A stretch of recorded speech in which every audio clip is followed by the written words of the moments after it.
que mes enfants, si je devais avoir des enfants, j'aimerais pas qu'ils aient cette vie-là, quoi. Qu'ils vivent ce que moi j'ai vécu. Laurent Mukieli, sociologue et directeur de recherche au CNRS, est spécialiste de la délinquance. Il connaît bien les difficultés qui se concentrent dans ces cités. Ce qui est certain, c'est qu'on y rencontre ce qu'on rencontre dans beaucoup de ce qu'on appelle les quartiers sensibles ou les zones urbaines sensibles, selon les vocables administratifs. C'est-à-dire avant tout des concentrations de gens qui vivent dans la précarité, à tout point de vue, économique, social, le logement, parfois le statut juridique pour les personnes étrangères, etc. Et dans des quartiers où, parce que en particulier l'échec scolaire est un accélérateur formidable de délinquance, on a un niveau de délinquance juvénile, adolescents, jeunes adultes, qui est plus important qu'ailleurs, nettement plus important qu'ailleurs. Dans les allées du Clos, le malaise et le désœuvrement de certains jeunes sont palpables. Pas simple de grandir à l'ombre de ces barres de béton avec des perspectives d'avenir si incertaines. De la petite provocation ordinaire au crime de sang, la violence trouve évidemment ici un terreau fertile. Plus on est rejeté des voies ordinaires d'inclusion sociale, plus on va et donc on est au contraire dans une situation de marginalisation ou d'exclusion, plus bien on va chercher d'autres supports identitaires de construction et d'estime de soi. Donc on voit bien comment les enfants qui sont en échec scolaire, du coup vont aller chercher dans la rue une autre identité. Donc on va trouver dans le fait de jouer les durs, jouer les gros bras, impressionner, être respecté, comme ils disent, dans le quartier, de quoi compenser le fait qu'on ait un cancre à l'école. Je crois que dans un climat d'isolement social, d'échec scolaire pour certains, ou en tout cas de grandes difficultés, dans un climat d'interrogation sur un avenir qu'on n'arrive pas même à esquisser, il est évident qu'on se retrouve dans une sorte de vide, qui est partiellement compensé par le lieu où l'on vit. Qui sert, comme j'ai souvent dit, quelque part de passeport identitaire. Je crois d'ailleurs que ces jeunes, avant d'être fils d'eux ou filles d'eux, sont d'un lieu ou d'un autre. Donc je suis du quartier X ou du quartier Y. Grâce aux témoignages qu'ils ont pu recueillir, les enquêteurs écartent rapidement ces hypothèses de rivalité territoriale ou de règlement de compte. Mais alors, qu'est-ce qui a bien pu mettre le feu aux poudres? Pour comprendre, ils se rendent au domicile de la mère de Kevin. Il est 20h45.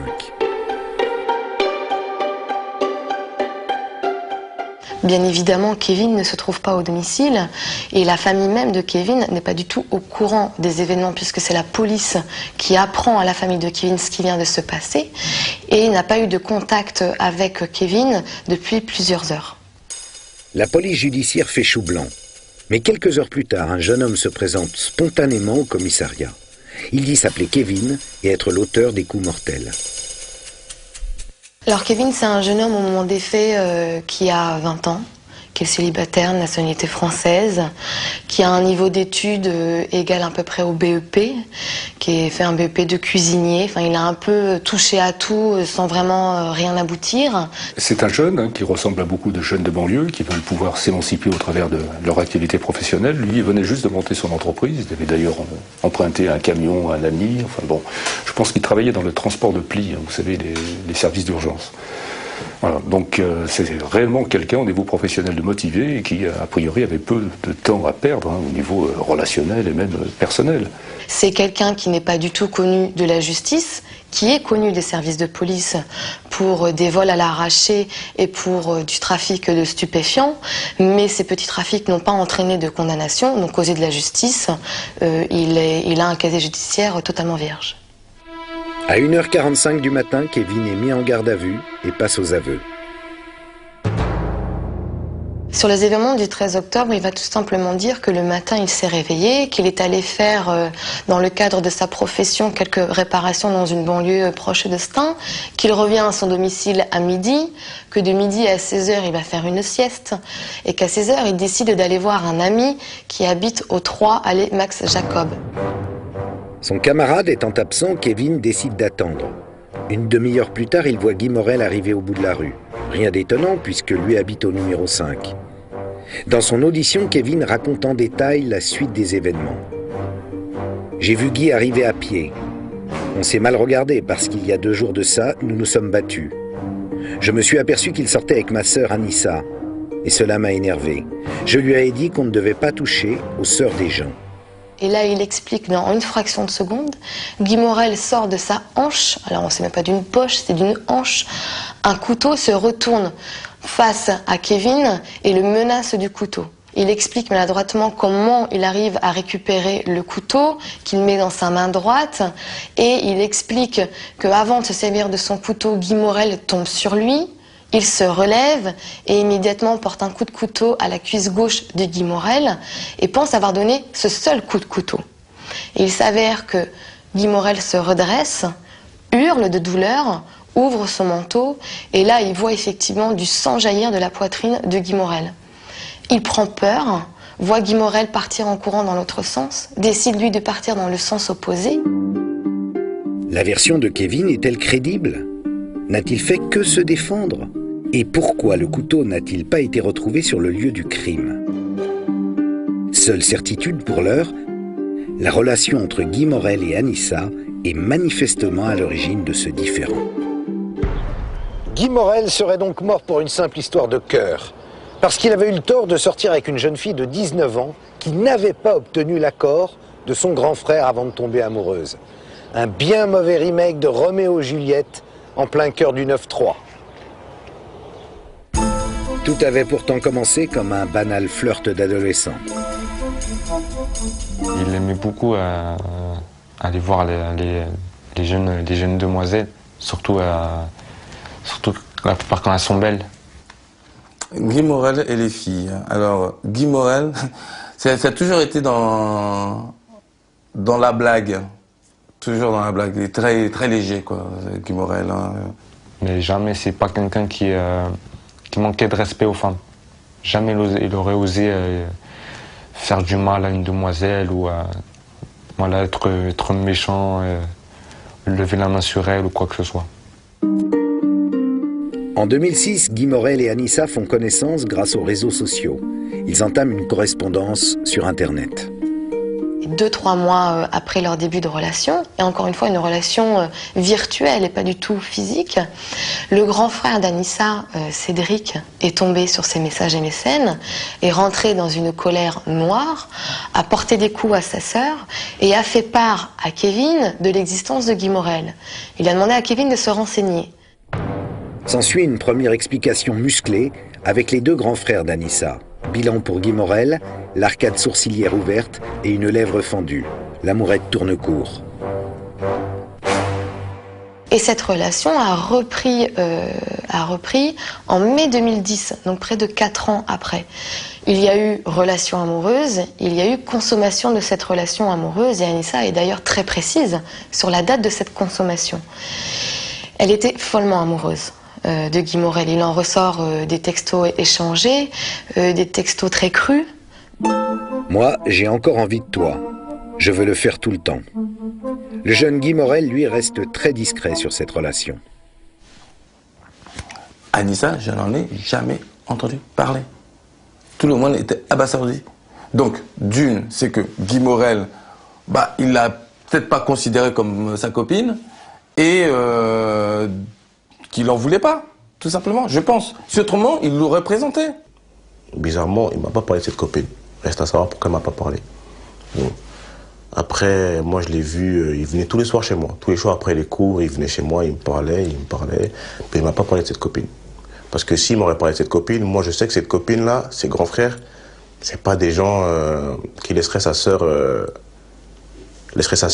sortir avec quelqu'un. Peut-être qu'il savait que s'il en parlait, justement, les gens allaient lui dire, ne fais pas ça. Peut-être qu'il était amoureux, on ne sait pas. Depuis son retour des États-Unis, Guy Morel préfère prendre ses distances. Il sait que les grands frères d'Anissa commencent à se douter de quelque chose. J'ai vraiment compris que tu étais une fille qu'on ne peut pas fréquenter. J'ai pensé que comme t'as grandi, tes frères n'allaient plus trop te surveiller. Mais c'est pire. Il va m'arriver un truc, je le sens. Moi, Guy Morel, il m'en aurait parlé que j'ai une nana, je la kiffe, mais ses frères, ils sont cons, ils me prennent la tête pour ça. Je vous promets que moi, j'y serais allé voir ses frères. Sans problème, j'aurais engagé la discussion avec ses frères, avec Kevin et ses grands frères, sans problème. Pour leur dire, bon bah voilà, tu vois bien que c'est indépendamment de ta volonté, ils sont amoureux, tous les deux, qu'est-ce qu'on fait? Et on trouve une solution.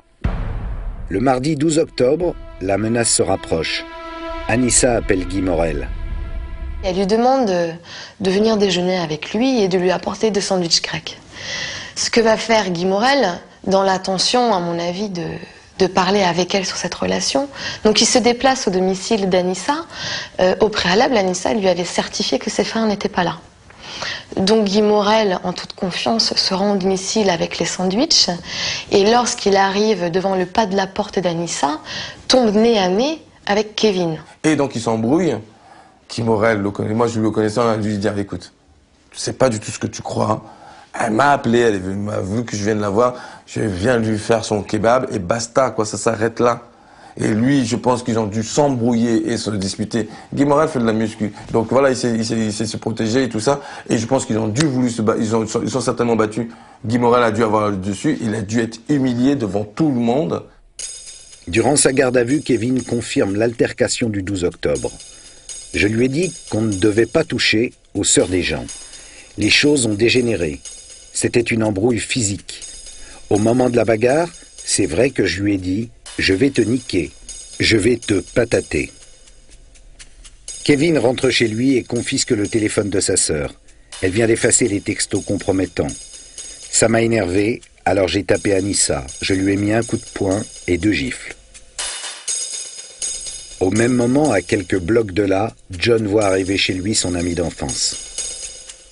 Il m'a avoué que ouais, il était parti la voir. Quand elle est sortie, son frère il l'a vu, ils se sont battus. Bon, c'était approximatif. Moi je me suis dit c'est une bagarre, une simple bagarre. Mais il m'a dit, j'ai vu qu'il n'était pas comme d'habitude. Que c'était pas le Guimau qui était serein, il n'était pas comme d'habitude. Il chantait la peur sur lui. Guy Morel a conscience que le frère de sa petite amie n'en restera pas là. En fin d'après-midi, il alerte Anissa par texto. Ton frère, tant qu'il n'aura pas retrouvé son honneur, il me lâchera pas. Dans moins de 24 heures, il va perdre la vie. L'honneur. Le mot est lâché. Guy Morel a-t-il été victime de ce qu'on appelle un crime d'honneur? A-t-il couvert d'infamie la famille d'Anissa en sortant avec elle? Il lui a pris sa virginité, il est donc coupable. Et l'altercation de la veille pourrait être l'humiliation de trop, un déshonneur qu'il faut laver à tout prix. Crime d'honneur ou bagarre qui dégénère, voire légitime défense. Ce sera tout l'enjeu du futur procès. L'avocate de la famille Yapo s'est déjà forgé une conviction. Quand les parents de Guy Morel m'ont contacté pour la première fois, ils m'ont parlé de crime d'honneur.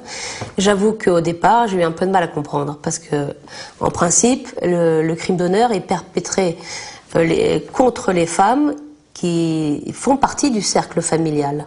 Et en aucun cas, les hommes ne s'attaquent entre eux. Donc il est vrai que j'ai eu du mal à considérer au départ, alors que je n'avais pas vu le dossier de la police, qu'il s'agissait d'un crime d'honneur. Vous avez des crimes d'honneur qui sont une atteinte au code de l'honneur de la famille et un rétablissement de l'ordre par les membres masculins de cette famille. En s'en prenant à la source du problème, que ce soit une femme ou un homme, c'est bien souvent malheureusement une femme, mais il y a, comme dans le cas de Guy Morel, aussi des hommes qui sont victimes. Guy Morel a été poignardé au cœur d'une cité très défavorisée, marquée par une grande concentration d'habitants issus de l'immigration. Pour l'association Ni pute ni soumise, ce n'est malheureusement pas une surprise. Moi, je ne vais pas vous dire n'importe quoi, hein. Pour l'instant, les cas que je connais sont des cas qui ont été qui sont voilà, tout bonnement dans ces quartiers populaires, mais bon, c'est pas étonnant vu l'histoire de l'immigration de notre pays. Évidemment, vu qu'on a ghettoisé et mis une certaine population dans des quartiers, il est évident qu'il peut y avoir ce type de... Voilà, c'est pas uniformément réparti. Les crimes dits d'honneur restent encore marginaux en France. Cependant, plusieurs cas de jeunes filles brûlées ou assassinées ont fait la une des médias ces dernières années. Comme Charazade, agressée dans une petite commune de Seine-Saint-Denis en novembre 2005. Shahrazad, d'origine marocaine, avait 19 ans et préparait le bac. Amir Bout, son agresseur, en avait 25 et voulait l'épouser. Parce qu'elle a refusé, un dimanche matin devant chez elle, il l'a aspergée d'essence puis enflammée avant de s'enfuir au Pakistan, dont il est originaire. On est en face d'un crime d'honneur, puisqu'on est en face d'un agresseur qui a vécu jusqu'à l'âge de 14 ans au Pakistan, qui évidemment est imprégné de cette culture et qui a voulu retrouver son honneur en brûlant vive Shahrazad. Ces agressions perpétrées sur le territoire français sont-elles liées à des traditions culturelles venant d'autres contrées? On sait en effet qu'un code d'honneur patriarcal reste en vigueur dans certains pays, comme le Pakistan, l'Inde, ou comme ici, en Turquie. Les hommes possèdent leurs champs, leurs animaux, leurs maisons et leurs femmes. Si quelqu'un s'y attaque, on est en droit de le tuer. De la même façon, si une femme commet une faute, son mari peut soit la répudier, soit la tuer. Le geste de Kevin, dont la famille est italo-algérienne, peut-il s'expliquer par le poids des origines culturelles? Le raccourci est sans doute un peu rapide. Les difficultés économiques et sociales qui se cumulent dans ces quartiers défavorisés n'ont-elles aucune incidence? Pour quelles raisons les notions d'honneur et de respect semblent avoir ici une résonance particulière? On a de choses dans la vie de manière générale, qu'elle soit matérielle ou symbolique, plus en quelque sorte, au bout d'un moment, il ne reste plus que sa petite personne.